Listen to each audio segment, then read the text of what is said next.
So having a 2-speed reel is very beneficial, especially if you're fishing deep water. If you're fishing bottom fish in 200 plus feet of water, having it in high gear all day is extremely tiring. So I like to, as I get tired during the day, I'll kick it into low gear, push the button, get it into low gear, and just kind of winch the fish up. It takes longer to come up, obviously, because the spool is turning slower, but it's much easier on me, on my hands, on my back, later on in the day when I'm tired. Now, I like a shorter rod too for bottom fishing. That's another thing that kind of goes in hand with a 2-speed. Having a rod that's 9 feet and a 2-speed doesn't make a whole lot of sense most of the time.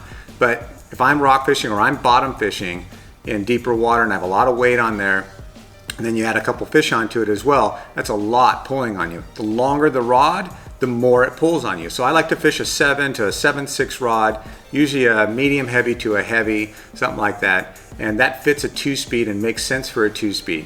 Anytime you're fishing vertically, that makes sense to have a 2-speed with a shorter rod. If you're casting and you're trying to get a jig out there or a popper or some kind of lure out there, having a longer rod with, it could be a 2-speed or a single speed, but I prefer, if you're doing that type of fishing, to have a single speed reel. Unless you're fishing for bigger tuna using poppers, but most of the time, if I'm fishing for yellowtail or calico bass or sea bass, something like that, I want a single speed.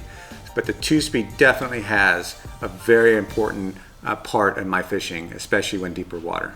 So